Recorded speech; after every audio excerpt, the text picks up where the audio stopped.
نحمده ونستعينه ونستغفره ونعوذ بالله من شرور أنفسنا ومن سيئات أعمالنا من يهده الله فلا مضل له ومن يضلل فلا هادي له أشهد أن لا إله إلا الله وحده لا شريك له وأشهد أن محمدا عبده ورسوله أما بعد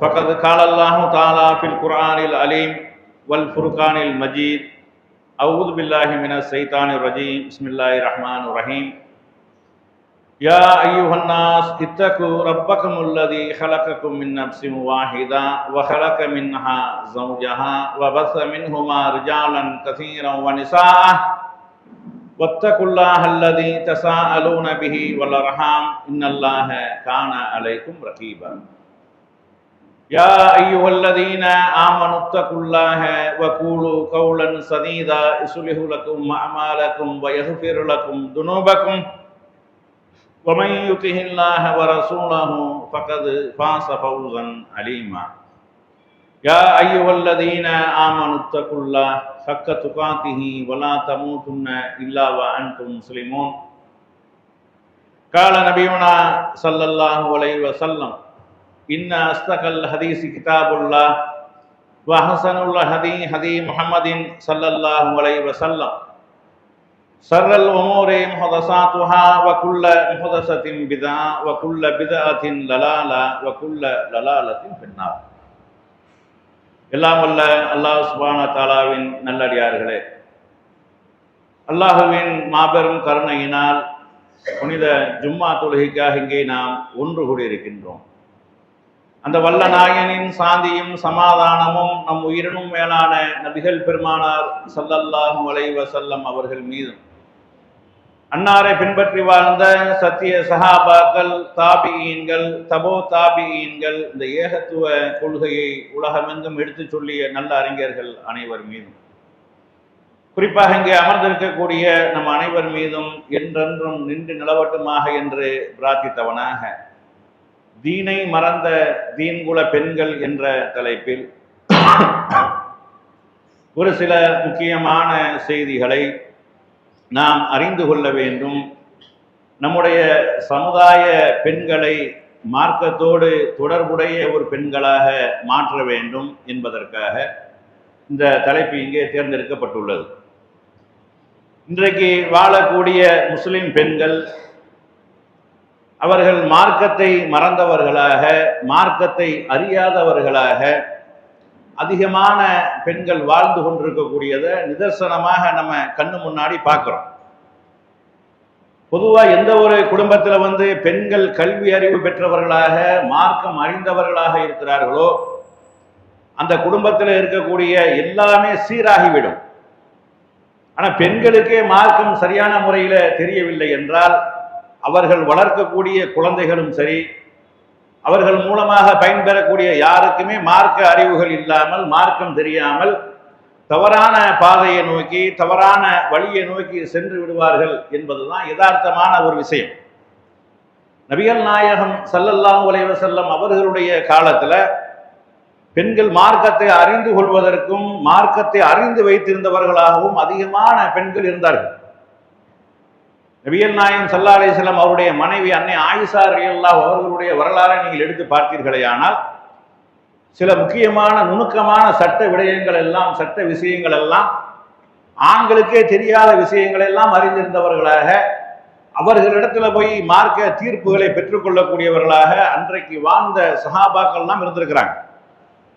அது மாதிரி நம்ம ஹதீஸுகளில் பார்த்தோமையான நிறைய சஹாபிய பெண்மணிகள் நபி ஸல்லல்லாஹு அலைஹி வஸல்லம் அவருடைய பொன்மொழிகளை அறிவித்திருக்கக்கூடிய செய்திகளை நம்ம பார்க்கிறோம். அதுபோக நபி ஸல்லல்லாஹு அலைஹி வஸல்லம் அவர்களிடத்துல பெண்கள் சமுதாயம் போய் முறையிட்டு, எங்களுக்கும் ஒரு மார்க்கத்தை கற்றுக்கொள்வதற்கென்று ஒரு நாளை நீங்கள் ஒதுக்கி தாருங்கள் அல்லாஹ்வுடைய தூதரே என்று முறையிட்டு பெற்றுக்கொண்ட வரலாறை எல்லாம் நம்ம பார்க்கிறோம். இப்ப பார்த்தாலும் உங்களோட ஆண்கள் தானே அதிகமாக இருக்கிறார்கள், எங்களுக்கென்று ஒரு நாளை ஒதுக்கி தாருங்கள், நாங்களும் மார்க்கத்தை அறிந்து கொள்ள வேண்டும், கற்றுக்கொள்ள வேண்டும், எங்களுக்கும் நீங்கள் உங்களுக்கு வழங்கக்கூடிய, உங்களுக்கு இறைவன் புறத்திலிருந்து வரக்கூடிய செய்தியை எங்களுக்கும் சொல்லுங்கள், எங்களுக்கென்று ஒரு தனியாக ஒரு நாளை ஒதுக்கி தாருங்கள் என்று அவர்களிடத்தில் முறையிட்டு ஒரு நாளை பெற்றுக்கொண்ட காட்சியெல்லாம் நம்ம பார்க்கிறோம். அவர்களுக்கு தேவையான நுணுக்கமான சட்டங்கள், மாதவிடாய் போன்ற சட்டங்கள், இந்த ஹைல் சம்பந்தமான சட்டங்களை எல்லாம் கேட்டு அறிந்து கொண்டார்கள். மார்க்கத்தை சொல்வதற்கு அல்லாஹ்வும் வெட்கப்பட மாட்டான் என்று சொல்லி தன்னுடைய திருமறையிலே அல்லாஹ் சொல்லி நபி ஸல்லல்லாஹு அலைஹி வஸல்லம் அவரிடத்துல பெண்கள் சென்று எல்லா விதமான மார்க்க ஞானங்களை பெற்றுக்கொண்டார்கள். ஆனா இன்னைக்கு நம்மளுடைய சமுதாயத்தை அந்த வழியில வந்தவர்கள், நபியுடைய வழியில வந்தவர்கள், குர்ஆன் ஹதீஸினுடைய வழியில் வந்தவர்கள் என்று சொல்லக்கூடிய நம்முடைய சமுதாய பெண்களுக்கு மார்க்கத்தை கற்றுக்கொள்வதற்குண்டான ஆர்வமும் கம்மியா இருக்கிறது, கற்றுக்கொண்டவர்களும் கம்மியா இருக்கிறார்கள். மார்க்கத்தை கற்றுக்கொண்டவர்கள் கம்மியாக இருந்ததனால் இந்த சமுதாயத்தில் ஏற்பட்ட பிரச்சனைகளும் இந்த சமுதாயத்தில் ஏற்பட்ட சீரழிவுகளை நீங்கள் பார்த்தீர்களே, ஆனால் சொல்லி மாள முடியாது. இந்த இணை வைப்பு என்ற சிறுக்கு என்ற அந்த பெரும் பாவத்திற்கு வித்திட்டவர்களாக அதுல போய் அதிகமாக வீழ்ந்தவர்களை நம்ம பார்த்தோமே, ஆனால் பெண்களாகத்தான் இருந்தார்கள். இந்த தர்கா தலங்களை வைத்துக் கொண்டு அங்கு அதை வைத்து குழப்பு நடத்தக்கூடியவர்கள் யாரை டார்கெட் பண்ணார்கள், யாரை அவர்கள் அதிகமாக வர வேண்டும் என்று விரும்பினார்கள் என்றால் பெண்களைத்தான். பெண்கள் தான் அதிகமாக தர்கா தலங்களுக்கு செல்லக்கூடியவர்களாக, அங்க போய் தங்கக்கூடியவர்களாக, அவர்களிடத்தில் மந்திரித்து பார்க்கக்கூடியவர்களாக, தகடு தாயத்துகளை போடக்கூடியவர்களாக, பேய் பிசாசுகளை நம்பக்கூடியவர்களாக, பில்லி சூனியங்களை நம்பக்கூடியவர்களாக, அதற்கு அடிமைப்பட்டவர்களாக அதிகமாக பெண்கள் தான் இருந்தார்கள். அவர்களை வைத்துத்தான் அவர்கள் பிளப்பு நடத்தினார்கள், அவர்களை வைத்துத்தான் காய் நகர்த்தினார்கள். இந்த பெண்கள் செய்தானும் அப்படித்தான். இந்த பெண்கள் வடிவத்துல தான் செய்தான் மனிதர்களை அதிகமாக வழிகெடுக்கிறான். ஒரு குடும்பத்தில் பெண் தவறான ஒரு பாதையில் சென்று விட்டால், தவறான ஒரு கொள்கையை மார்க்கத்தை அவள் கற்றுக்கொண்டால் அந்த குடும்பத்தை சீர்குலைத்து விடுவார். அந்த குடும்பத்தில் உள்ள யாருக்குமே என்ன செய்யாது, மார்க்க அறிவு இல்லாத வகையில இந்த பெண்களுடைய ஆதிக்கம் என்பது இன்னைக்கு அதிகமாக இருக்கிறது. பல ஆண்கள் பெண்களுக்கு தான் கட்டுப்பட்டு நடக்கக்கூடிய சூழ்நிலை இருக்கிறது. மனைவி சொன்னா மனைவி பேச்சை மீறாத ஆண்கள் அதிகமா இருக்கிறாங்க.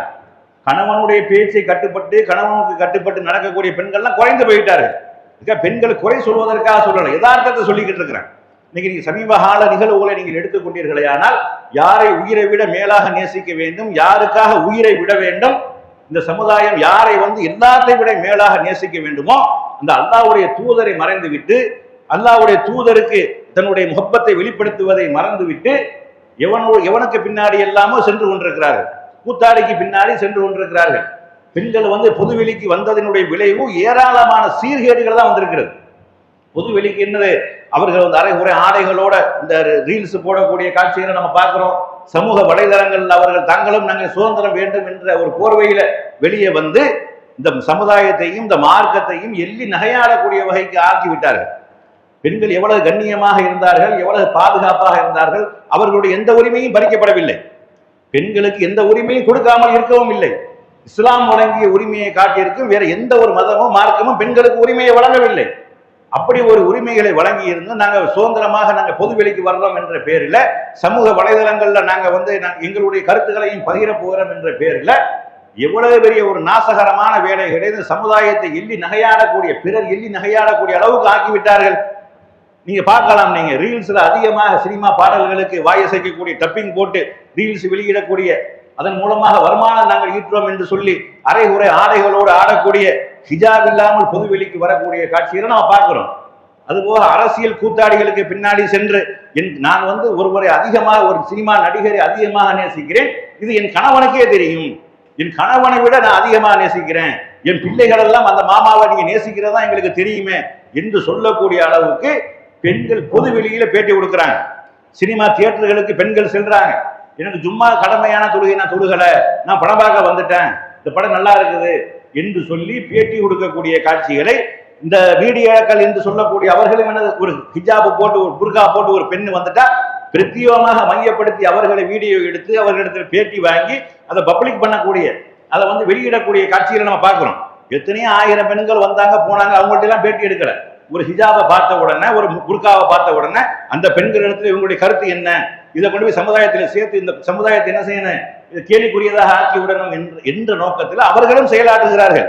நீங்க நல்லா பார்க்கலாம். நீங்க ஒரு மாநாடு, ஒரு மீட்டிங் எதுக்காக போனாங்கன்னா பிற இயக்கங்கள் நடத்தக்கூடிய, அது மாதிரி அரசியல் கட்சிகள் நடத்தக்கூடிய அந்த மாதிரி மாநாடுகளுக்கு ஒரு புர்கா அணிந்து கொண்டு ஒரு பெண் சென்றால் அந்த பெண்ணை போக்கஸ் பண்ணக்கூடிய, அந்த பெண்ணிடத்துல பேட்டி எடுக்கக்கூடிய, அந்த பெண் மார்க்கமும் தெரியாம ஒன்றும் தெரியாம உளரக்கூடிய செய்திகளை அந்த பொது வெளியில பகிரக்கூடிய இப்படியான செய்திகள் செய்யறாங்களா இல்லையா? அப்ப நம்முடைய சமுதாய பெண்களுக்கு மார்க்கம் தெரியவில்லை. ஆரம்பத்துல ஒரு காலத்துல சினிமா நடிகர்களுக்கு பின்னாடி ஏராளமானவர்கள் சென்று கொண்டிருந்தார்கள். ரஜினிக்கு பின்னாடி சென்று கொண்டிருந்தார்கள், கமலுக்கு பின்னாடி சென்று கொண்டிருந்தார்கள். அதையெல்லாம் தீவிரமாக எதிர்த்து பிரச்சாரம் செய்து ஒழித்து விட்டனா அதை தொடர்ச்சியாக செய்யாததனுடைய விளைவாக இன்றைக்கு நவீன கூத்தாடிகளுக்கு பின்னாடி அவன் என் உயிரை விட மேலானவன், அவனை பார்க்கிறது தான் எனக்கு ஒரு பாக்கியம், இறைவனை பார்ப்பதுதான் மூமின்களுக்கு பாக்கியம், மறுமை நாளில் இறைவனை பார்ப்பது என்பது மூமின்களுக்கு மிகப்பெரிய ஒரு பாக்கியமாக இருக்கிறது. ஆனால் இந்த சினிமா கூத்தாடிக்கு அவனுக்கு பின்னாடி என்னது நிற்பதும், அவனோடு செல்ஃபி எடுப்பதும், அவனை பார்ப்பதும், இதுதான் எனக்கு பெரிய ஒரு பாக்கியம் என்று சொல்லக்கூடிய காட்சிகளை நம்ம பார்க்கிறோம். இந்த அரசியல் என்ற போர்வைகளையும் சினிமா கூத்தாடிகளுக்கு பின்னாடியும் செல்லக்கூடிய நம்முடைய இளம் பெண்கள் கெட்டு போகக்கூடிய காட்சிகளை நம்ம பார்க்கிறோம். அதுபோக அவங்களுக்கு சீட்டு வாங்கி தரேன், ஓட்டு வாங்கி தரேன் என்று சொல்லி அதனால் கெடுக்கக்கூடிய சீர்கெடுக்கக்கூடிய காட்சிகள் எல்லாம் ஒரு பக்கம் அரங்கேறி கொண்டிருக்கிறது. அப்ப இப்படியாக நம்முடைய சமுதாய பெண்கள் குறிவைக்கப்படுகிறார்கள். இப்ப இந்த சமுதாய பெண்களுக்கு மார்க்கத்தை அறியவில்லை. இந்த ஏகத்துவத்தை மக்கள் மத்தியில கொண்டு போய் சேர்த்த நாம் இந்த சினிமா கூத்தாடிகளுக்கு பின்னாடி சென்று விடக் கூடாது. நம்ம அல்லாஹ்வுடைய தூதர் தான் எல்லாத்திற்கும் நமக்கு ரோல் மாடலாக இருக்கிறாரு. திருமணமாக இருந்தாலும், குடுக்கல் வாங்கலாக இருந்தாலும், வணக்க வழிபாடுகளாக இருந்தாலும், எல்லா விஷயத்திற்கும் நபிகள் நாயகம் ஸல்லல்லாஹு அலைஹி வஸல்லம் அவர்கள் நமக்கு முன்மாதிரியாக இருக்கிறார்கள், ரோல் மாடலாக இருக்கிறார்கள். ஆனா நம்ம யாரை எல்லாமோ பின்பற்றி இவன் தான் எனக்கு முக்கியம், இவனுக்கு பின்னாடி நிற்பதை நான் பெருமையா நினைக்கிறேன், இவனுக்கு ஓட்டு போடுவது, ஓட்டு யாருக்கும் போட்டு அது உன்னுடைய இஷ்டம். ஆனா பொது வெளியில எப்படி பேட்டி கொடுக்கிறது, பொது வெளியில எப்படி பேசணும், ஒரு முஸ்லீமாக இருந்து கொண்டு இஸ்லாமிய பெண்களாக இருந்து கொண்டு அவர்கள் பேசுறதுக்கு ஒரு வரைமுறை இருக்கா இல்லையா? எதை வேண்டாலும் பேசிட முடியாது. பேசுறதுக்கு என்று ஒரு வரைமுறை இருக்கிறது. அதற்கு உட்பட்டு அவங்க நடந்திருக்கிறாங்களா? சமீபத்திய நிகழ்வு என்பது ரொம்ப பாரதூரமாக இருக்கிறது. நம்முடைய பிரச்சாரம் இன்னும் மக்களிடத்தில் கொண்டு போய் சேர்க்கவில்லை. பெண்களை நோக்கி நம்மளுடைய தாவா பணி இன்னும் சென்றடையவில்லை. பெண்களுக்கு மார்க்க விஷயத்தில் ரொம்ப குறைவாக இருக்கிறார்கள். நபிகள் நாயகம் ஸல்லல்லாஹு அலைஹி வஸல்லம் அவங்க சொன்னாங்க, பெண்கள் ஏற்கனவே மார்க்கத்தில் குறை உள்ளவர்களாக தான் இருக்கிறாங்க. அவர்களுடைய சாட்சியம் 2க்கு 1 தான் இருக்குது.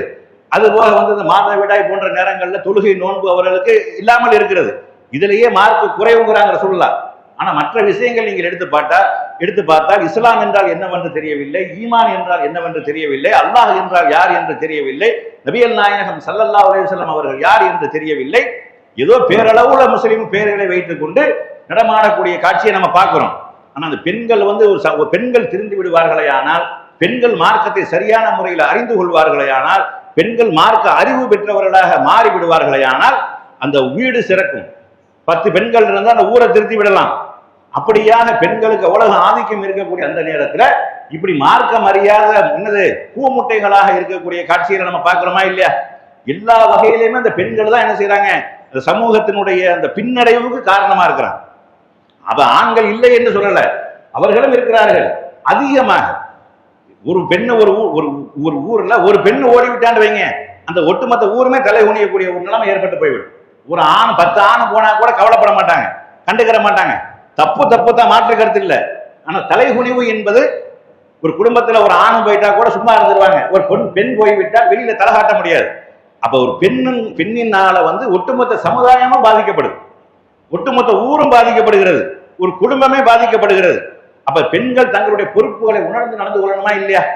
இன்னைக்கு பெண்களை கல்லூரிக்கு படிக்க வைக்கிறோம், காலேஜ் படிக்க வைக்கிறோம் என்ற பேர்ல அவர்கள் சுதந்திரமாக நம்ம விட்டுவிட்டோம். அவர்கள் கண்காணிக்கிறது கிடையாது. அவர்கள் மற்ற பெண்களோடு சேர்ந்து பழகக்கூடிய பழக்கங்களும் காட்சிகளும் மார்க்கத்தை விட்டு வெளியேறக்கூடிய செயல்களாக இருந்து கொண்டிருக்கிறது. மார்க்கத்திற்கும் அவர்களுக்கும் எந்த விதமான ஒரு தொடர்பும் இல்லை என்ற அளவுக்கு என்ன செய்யுது, அந்த செயல்பாடுகள் போய்கொண்டிருக்கிறது. அப்ப இதையெல்லாம் நம்ம தடுத்து நிறுத்த வேண்டுமா இல்லையா? பெண்களை நோக்கி நம்மளுடைய பிரச்சாரத்தை அமைத்துக் கொள்ள வேண்டுமா இல்லையா? அவர்களுக்கு இஸ்லாத்தை சரியான முறையில் எடுத்து சொல்ல வேண்டுமா இல்லையா? ஏகத்துவத்தை போதிக்க வேண்டுமா இல்லையா?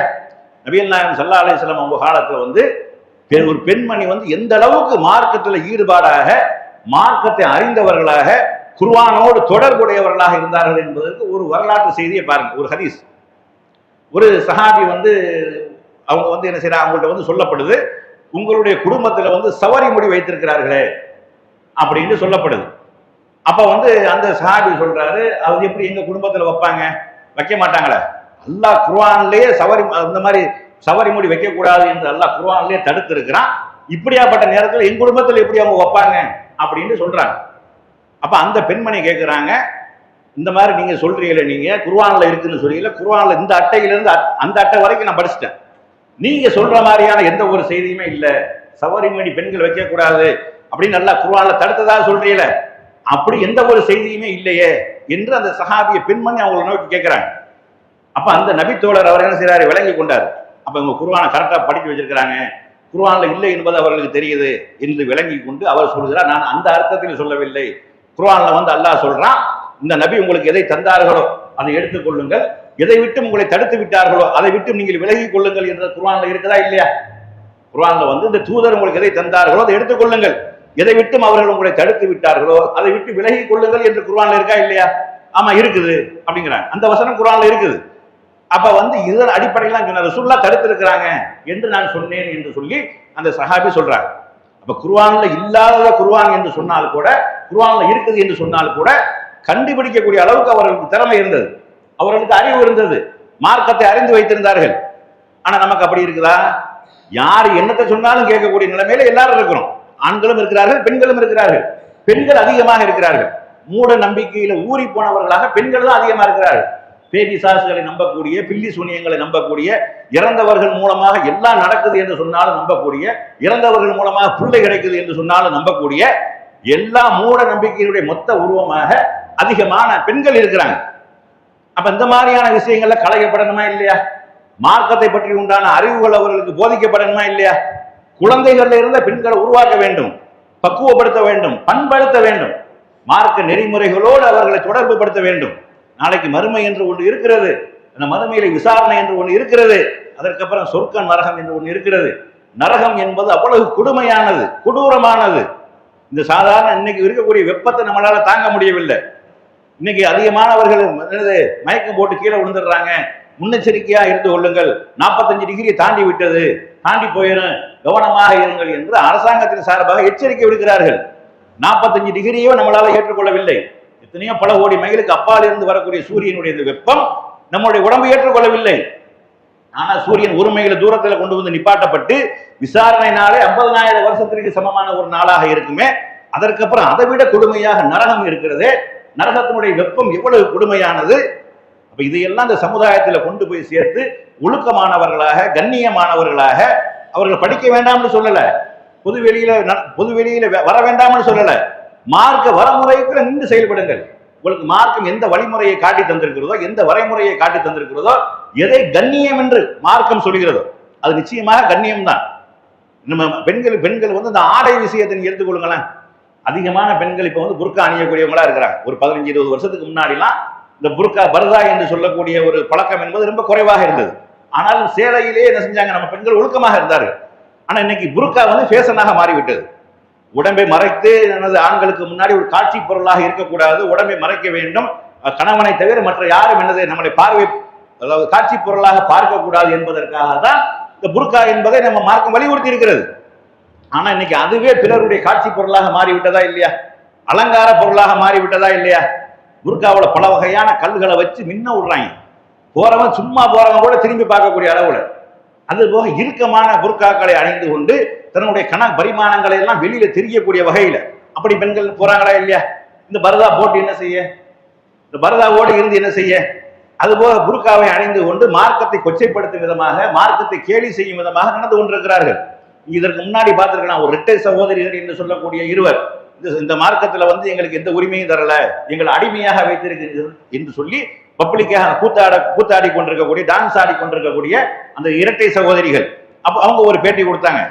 கடுமையான எச்சரிக்கை, சமுதாயத்தினுடைய கடுமையான எச்சரிக்கைக்கு அப்புறம் அவங்க மன்னிப்பு கேட்டுக்கொண்டார்கள். திருந்தின பாடல் அந்த மாதிரியான பேச்சுகள்ல இருந்து விலகி கொண்டார்களே ஒழிய, ஆட்டம் பாட்டம் கூட்டு கும்மாளம் குத்தாட்டத்திலிருந்து விலகி கொண்டார்களான விலகி கொள்ளவில்லை, தொடர்றாங்க. சமுதாயத்தை கேவலப்படுத்தாம இருக்கணுமா இல்லையா?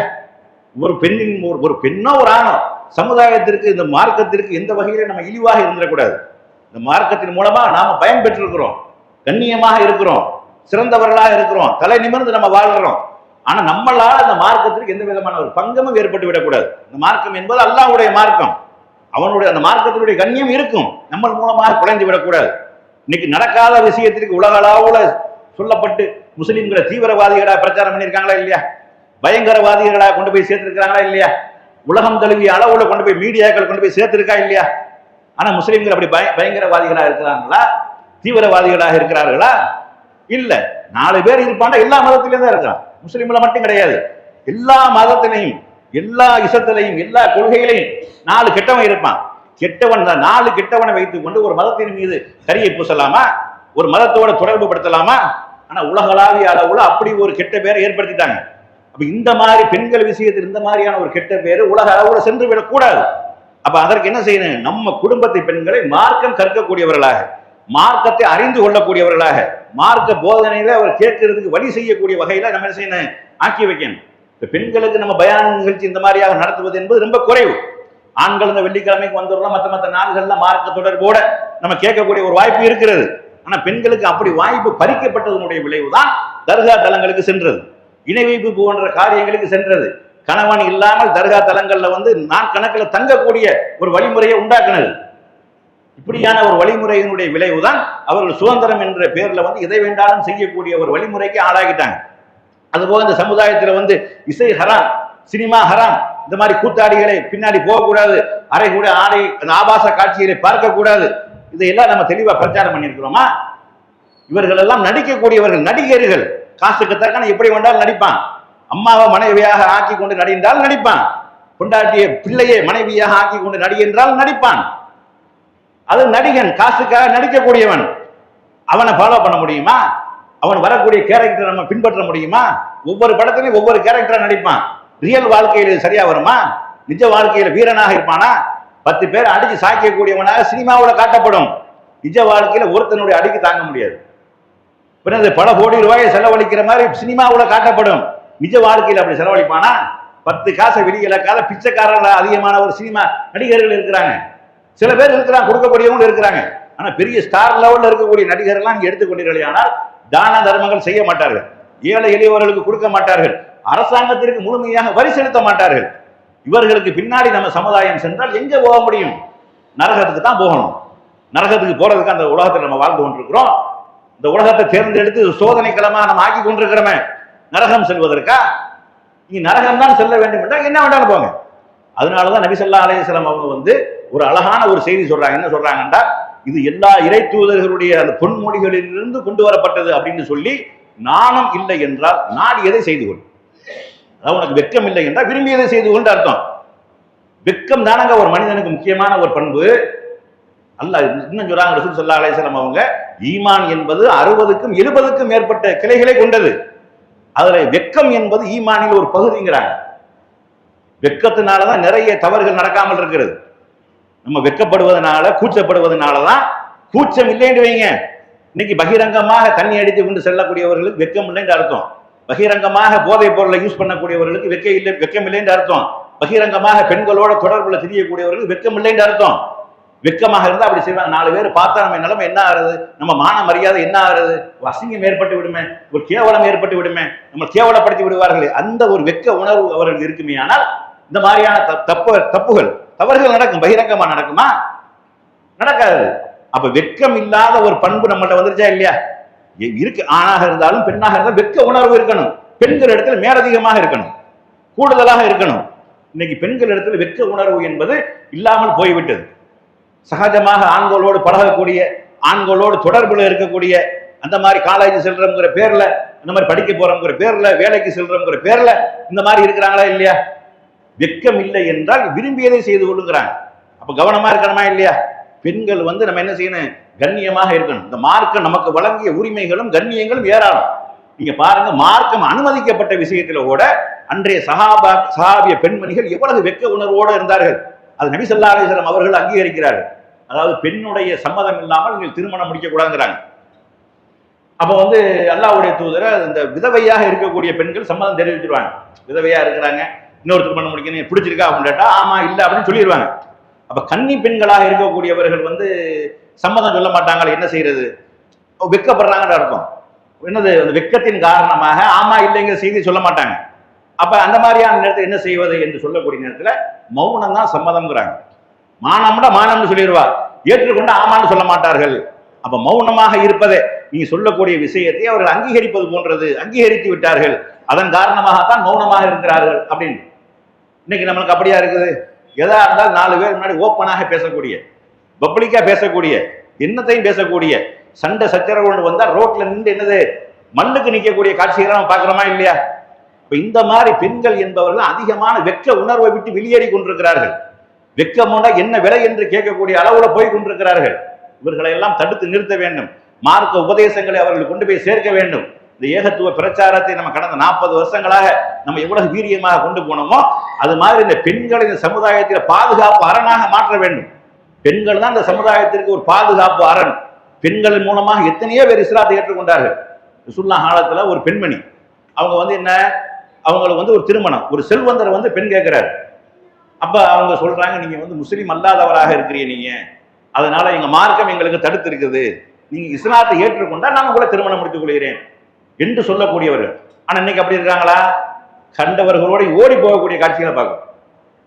ஓடி போறதன் மூலமாக அந்த சமுதாயத்திற்கு, அந்த ஊருக்கு தலைகுனிவை ஏற்படுத்தக்கூடிய, இந்த ஊர்ல 7 பேர் ஓடி லிஸ்ட் போட்டு வச்சிருக்காங்க, அந்த ஊர்ல 7 பேர் ஓடி போயிட்டாங்களாமே, இந்த ஊர்ல 9 பேர் ஓடி போயிட்டாங்களாமே என்று ஒவ்வொருத்தர் என்னது லிஸ்ட் போட்டு வச்சிருக்கிறாங்க.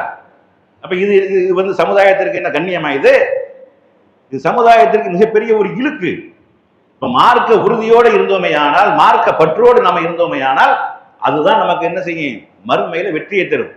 அதுபோக நபி ஸல்லல்லாஹு அலைஹி வஸல்லம் அவங்க காலத்துல ஒரு பெண்மணி இவ்வளவு பெரிய ஒரு நோய் நொடியை ஏற்றுக்கொண்டிருந்தோம், அது அல்லாஹ்வுக்காக பொறுத்து கொண்டு நம்ம அப்படி பொறுமை இல்லாம இருக்கிறோம்.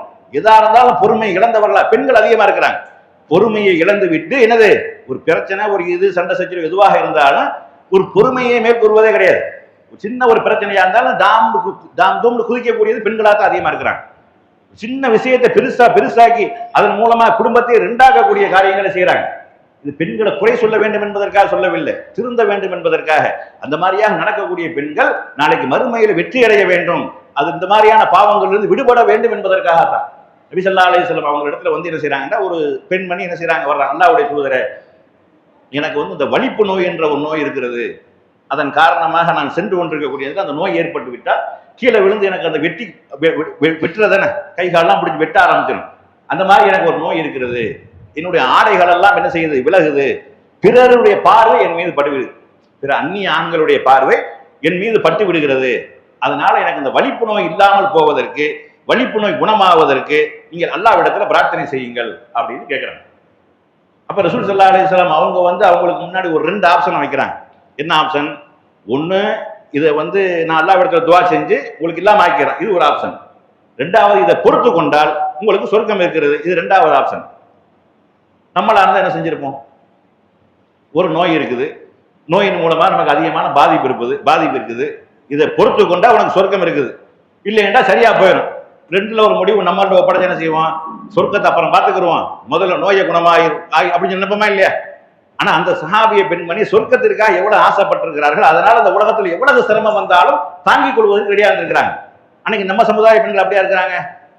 இல்ல. ஒரு காய்ச்சல் 2 நாளைக்கு இருக்க முடியல, பேய்க்கு பார்க்கணும், நோய்க்கு பார்க்கணும், தெருவுக்கு போயிடுறாங்க, கோயில் குளத்துக்கு போயிடுறாங்க, மந்திரிக்கக்கூடியவன்ட்ட போயிடுறாங்க, பூசாரிட்ட போயிடுறாங்க, ஆலிம்சாட தகடு தாயத்தை வாங்கி போட போயிடுறாங்களா இல்லையா? ஒரு நோய் 2 நாளைக்கு இருக்க முடியல, ஒரு வயிற்று வலி 4 நாளைக்கு இருக்க முடியல, ஒரு காய்ச்சல் தலையடி 2 நாளைக்கு மாத்திரை போட்டு போகலன்னு வைங்க, முடிஞ்சு போச்சு. ஈமானை இழந்தவர்களாக, இஸ்லாத்தை விட்டு வெளியேறியவர்களாக, இந்த மாயம் தகடு தாயத்துங்கிற போர்ல காசு பணங்களை இழந்து, ஈமானை இழந்து, கற்பையும் இழந்து நிற்கக்கூடிய ஒரு காட்சியை பார்க்கிறோமா இல்லையா? அப்ப ரசூல் ஸல்லல்லாஹு அலைஹி வஸல்லம் அந்த பெண்மணிக்கு 2 ஆப்ஷன் கொடுத்த உடனே அவங்க என்ன எடுக்கிறாங்க அப்படின்னா, நான் அல்லாஹ்வுடைய தூதர், நான் சொர்க்கத்திற்காக நான் இதை சகித்துக் கொள்றேன் அப்படின்னு சொல்லிடுறாங்க. அப்ப ரசூல் ஸல்லல்லாஹு அலைஹி வஸல்லம் அவங்கள்ட்ட இன்னும் ஒரு கோரிக்கை வைக்கிறாங்க, அல்லாஹ்வுடைய தூதரே, இந்த நோயை நான் ஏற்றுக்கொள்றேன், இதற்காக சொர்க்கம் கிடைக்கும் என்றால் எனக்கு சொர்க்கம் தான் வேண்டும் என்று சொல்லிவிட்டு, இந்த வலிப்பு நோய் வரக்கூடிய நேரத்தில் என்னுடைய ஆடைகள் விலகுது பாருங்க, அது விலகாமல் இருப்பதற்கு மட்டும் துஆ செய்யுங்க, பிற ஆண்களுடைய அந்த பார்வை என் மீது பட்டு விடுகிறது. இந்த வெட்டும் போது எங்கிட்ட ஆடைகள்ங்கிறது அந்த காலத்துல குறைவான ஆடைகள் தான், முழுமையாக பெண்கள் போட்டிருந்தாலும் வெட்டக்கூடிய நேரத்துல வலிப்பு வெட்டிக்கிட்டு இருக்கா, ஆடை என்ன செய்யும், அங்க அலங்கோலமா போயிடும். இதன் காரணமாக பிற அந்நிய ஆண்களுடைய பார்வை என் மீது பட்டு அவர்கள் தவறான ஒரு எண்ணத்துக்கு போய்விடக்கூடும், அல்லது என்னுடைய அந்த கண்ணியம் குலைக்கப்படக்கூடும் என்பதற்காக இந்த ஆடை விலகாமல் இருப்பதற்கு மட்டும் நீங்க துஆ செய்யுங்க என்று சொன்னார்கள். நபி ஸல்லல்லாஹு அலைஹி வஸல்லம் அவர்களுக்காக துஆ செஞ்சாரு. இதை பின்னாடி இப்னு அப்பாஸ் ரலியல்லாஹு அவர்கள் ஒரு சஹாபிட்ட சொல்றாங்க, பூமியில நடமாடக்கூடிய சொர்க்கத்து பெண்களை நீ பார்க்க விரும்பினால் இந்த பெண்மணியை நீ பார்த்துக்கொள் அப்படிங்கிறாங்க. சொல்லிட்டு இந்த முன்னாடி சொன்ன சம்பவத்தை சொல்லி காட்டுறாங்க. அப்போ அல்லாஹ்வுக்காக நமக்கு ஒரு துன்பம் வரக்கூடிய நேரத்துல, ஒரு சிரமம் வரக்கூடிய நேரத்துல, ஒரு கஷ்டம் வரக்கூடிய நேரத்துல அதை சகித்துக் கொள்வது என்பது, அதை தாங்கிக் கொள்வது என்பது, அல்லாஹ்வுக்காக அதை ஏற்றுக்கொள்வது என்பது, அது மார்க்கத்தில் நமக்கு மிகப்பெரிய ஒரு தரஜாவை பெற்றுத்தரும், சொர்க்கத்தை பெற்றுத்தரும். மருத்துவம் செய்யலாம், மருத்துவம் செய்யாம இருக்கின்ற அவசியம் கிடையாது. என்ன மருத்துவம் எல்லாம் இருக்கிறதோ இதையெல்லாம் உங்களுக்கு செய்ய தெரியுமா? நாட்டு மருத்துவம் பாக்குறீங்களா பாருங்க, அலோபதியை பாக்குறீங்களா பாருங்க, இங்கிலீஷ் மெடிசன் பாக்குறீங்களா பாருங்க, என்ன மருத்துவமும் மருத்துவம் செய்யலாம ஒழிய மாந்திரிகத்துக்கு போயிடலாமா? மாந்திரிகம் செய்யலாமா? அவன் போடக்கூடிய தாயத்தின் மூலமா நம்முடைய நோய் குணமாயிருமா? அவனுக்கு 1000 நோய் இருக்கு. அவனை கொண்டு போய் செக் பண்ணி வச்சுங்க, எல்லா டெஸ்ட்டும் கொண்டு போய் ஜிஹெச்ல கொண்டு போய் போட்டியில் வைங்க, அவனுக்கு 500 நோய் லிஸ்ட் போட்டு விட்டுருவாங்க தாயத்து வியாபாரிக்கு. அவன் சீக்கிரம் அடிபட்டவனாக தான் அதிகமானவர்கள் இருக்கிறான். அப்ப தாயத்தை போட்டா நமக்கு நோய் குணமாயிருங்கிறான், அவன் நோய்க்கு சொந்தக்காரனா இருக்கிறான். தாயத்தை போட்டா பணக்காரனா போயிடும் இருக்கிறான், அவன் பிச்சைக்காரனா இருக்கிறான். 50 தாயத்தை கையில தொங்க விட்டு இருக்கிறான், பிச்சைக்காரனா இருக்கிறான். நீ ஒரு தாயத்தை போட்டு நீ பணக்காரனா போயிருவேன்னு சொல்றான். அப்ப நம்மளை ஏமாத்துற தாயத்தின் மூலம் இன்னைக்கு நல்லா திறந்து பார்த்தா கூட என்ன செய்யும், லாட்டரி சீட்டு இருக்கு, இல்லைன்னா பஸ் டிக்கெட் உள்ள வச்சிருப்பாங்க. அப்ப இப்படி மக்களை ஏமாத்தி பிழைக்கக்கூடியவர் இடத்துல ஈமான இழந்து கொண்டிருக்கோமா இல்லையா? இது எவ்வளவு ஒரு பாவமான ஒரு காரியம், இணை வைப்பு காரியம். இதுல சர்வசாதாரண நம்முடைய சமுதாயம் எனது ஈமான இழந்து கொண்டிருக்கிறார்கள். இதுல பெண்கள் அதிகமா இருக்காங்க. கண்ணேறு போன்ற இந்த மூட நம்பிக்கையை நம்புவதாக இருந்தாலும் சரி, இந்த பிள்ளைகளுக்கு பொட்டு வச்சு விடுறாங்களா இல்லையா? நீ பார்க்கலாம், நீங்க ஆம்பளை பிள்ளையா இருந்தாலும் பொம்பளை பிள்ளையா இருந்தாலும் கருப்பு பொட்டு வைக்கிறாங்க. எதுக்கு வைக்கிறீங்க? இல்ல பார்க்கக்கூடியவர்கள் முதல்ல அந்த கருப்பை பார்த்துட்டாங்கன்னு வைங்க, பிள்ளைக்கு எதுவும் ஆகாது, கேட்டா ஏதாவது ஆயிரும். சரி, உன் ஊர்ல பிள்ளைகளுக்கு இருக்குது, அது நம்ம பெற புள்ள வந்து அழகான புள்ள தான், காக்கைக்கும் தன் குஞ்சு பொன் குஞ்சு தான். இருந்தாலும் வெளிநாடுகள்ல, அதாவது என்னது ஐரோப்பா நாடுகள்ல செக்கச்சேவேன்னு பிள்ளைய பெத்து போட்டவன் பொட்டா வைக்கிறான். அவன் பிள்ளைகளும் நல்லா தானே இருக்குது. உன் புள்ள கண்ணைங்கரையன்னு நம்ம பெத்து வைக்கிறோம். அது குறைக்காக சொல்லல, கருப்புங்கிறது ஒரு அழகுதான், எல்லாத்துக்கும் அவங்கவுங்க பிள்ளை ஒரு அழகுதான். இருந்தாலும் அந்த பிள்ளைக்கு நீ பொட்டை வைக்கிறீ, நீ சிவப்பு கலர்ல போட்டு வச்சிருக்கிறியா, பச்சை கலர்ல போட்டு வச்சிருக்கிறோமா? அப்ப இந்த மாதிரியான மூட பழக்க வழக்கத்தில் அதிகமாக மூழ்கி இருக்கிறது யாருன்னா பெண்கள் இருக்கிறாங்க. அப்ப இவர்களை நோக்கி நம்மளுடைய இந்த ஏகத்துவ பிரச்சாரத்தை, தாவா பிரச்சாரத்தை கொண்டு செல்ல வேண்டும். இன்னைக்கு சமுதாயத்துல வந்து என்னது, பெண்கள் அதிகமாக வழிகடக்கூடிய காட்சிகள், வழி தவறக்கூடிய காட்சிகள், இஸ்லாத்தை விட்டு வெளியேறக்கூடிய காட்சிகளை நம்ம பார்த்து கொண்டிருக்கிறோம். இதுல இருந்து நம்ம சமுதாயத்தை மீட்டு எடுத்து இஸ்லாம் பெண்கள் என்பவர்கள் கண்ணியமானவர்கள், ஒழுக்கமானவர்கள் என்பதை நிரூபிக்கும் விதமாக அவர்களுக்கு நம்ம போதனைகளை கொண்டு போய் சேர்க்க வேண்டும். இதற்காக எவ்வளவு பிரச்சனை, எத்தனை பெண்கள் நம்ம திட்டினாலும் பிரச்சனை இல்லை, நம்ம சத்தியத்தை கொண்டு போய் சேர்க்கணும், சத்தியத்தை மக்கள்கிட்ட கொண்டு போய் சொல்லணும். இதன் காரணமாகத்தான் இந்த சமுதாயத்தை வென்றெடுக்க முடியும். நான் அரசியல் சினிமா கூத்தாடிகளுக்கு பின்னாடி செல்வதை விட்டும் அல்லாஹ்வுடைய தூதரை மட்டுமே நேசிக்கக்கூடியவர்களாக, அல்லாஹ்வுடைய தூதரை நேசிப்பது ஈமான்ல உள்ளதுங்க. இவனெல்லாம் நேசிப்பது ஈமான்ல உள்ளதா? இவன்லாம் யார்? இவன் மூலமா நீ என்ன பலன் அடைந்தாய்? அல்லாஹ்வுடைய தூதர் மூலமாக உனக்கு சொர்க்கம் கிடைக்கும், அவருடைய வழியை ஏற்றுக்கொண்டால் சொர்க்கத்திற்கு செல்வாய். இவன்லாம் யாருன்னு கேட்கிறேன். இவனால இந்த உலகத்துல சல்லி காசுக்கு பிரயோஜனம் கிடையாது, மறுமையில் இவன் பின்பற்றி போனா அவனோட சேர்ந்து நரகத்துக்கு போக வேண்டியதுதான். அப்படியான ஒரு நிலைமையில இருக்கிறார்கள். ரசூலுல்லாவை நேசிப்பது என்பது, ரசூலுல்லாவை பின்பற்றுவது என்பது ஈமானில் உள்ளது, பிரதானத்தில் உள்ளது. லா யுமினு அஹதுக்கும் ஹத்தா அகூன ஹப்ப இலைஹி மின் வாலிதிஹி வ வலதிஹி வன்னாசி அஜ்மஈன். நீங்கள் வந்து ஒருபோதும் இறை நம்பிக்கையாளராக ஆக மாட்டீர்கள், உலகத்தில் இருக்கக்கூடிய அத்தனையை விட என்னை நேசிக்காதவரை, உங்க தாய் தந்தை பெற்றவர்கள் பிள்ளைகள் எல்லாத்தை விட. ஏன் நீ எவனை ரசிகன் என்று சொல்றாய், எவனுக்கு பின்னாடி ரசிகனா அவனை விட மேலா நேசிக்கணும். அப்படி நீ நேசித்த, அவனை நேசிக்கின்ற அவசியமே கிடையாது, நேசிக்க தேவையும் கிடையாது. ஒருவேளை நீ அவனையும் உனக்கு பிடிச்சிருக்குது அப்படின்னு நினைச்சாலும் அவனை விட நீ மேலா நேசிக்கணும். நீ உன் கணவனை விட மேலா நேசிக்கிறவன். ஒரு பெண் அப்படி நம்ம சொன்னா ஒத்துக்குருவாங்களா? ஒரு பெண்ணு ஒத்துக்குருவாங்களா? உன்னை விட அந்த பக்கத்து வீட்டுக்காரி அழகா இருக்கான்னு சொன்னா ஒத்துக்குருவாங்களா? ஒத்துக்கிற மாட்டாங்க. அதே மாதிரி அவர் நம்ம ஒத்துக்குறோம், ஆம்பளை ஒத்துக்கிற மாட்டான். எப்ப உங்களை விட பக்கத்து வீட்டுக்காரன் அழகா இருக்கான்னு ஒத்துக்கிற மாட்டான். ஆனா அந்த சினிமா நடிகன் அழகா இருக்கிறான், அவன் எனக்கு ரொம்ப பிடிச்சிருக்கு, உங்களை விட எனக்கு அவனை ரொம்ப பிடிக்கும்னு சொன்னா இவன் மானங்கட்ட ஆம்பளையும் சிரிச்சுக்கிட்டு இருக்கிறான், அதையும் ஏற்றுக்கொண்டிருக்கிறான். அவனுக்கு அந்த பெண்ணுக்கு ஒரு தக்க பாடம் புகட்டி பொதுவெளியில் இந்த மாதிரி பேசிட்டு வந்திருக்கிறிய, திரும்ப போய் பேட்டியை கொடு என்று பேட்டி கொடுக்க வைக்காம அவன் ஒரு பேடியாக இருக்கிறான். பார்க்கிறோமா இல்லையா? அப்ப இந்த மாதிரி நம்ம சமுதாயம் என்ன செய்யுது, மானம் கெட்டவர்களாக, வெட்கத்தை இழந்தவர்களாக சென்று கொண்டிருக்கிறார்கள். அவர்களை நோக்கி நம்ம அழைப்பு பணியை கொண்டு செல்ல வேண்டும், அவர்கள் சொர்க்கத்து பெண்களாக மாற்ற வேண்டும் என்று கூறி என்னுடைய முதல் உரையை நிறைவு செய்கின்றேன். வாஹிர் தாவானா அல்ஹம்துலில்லாஹி ரப்பில் ஆலமீன்.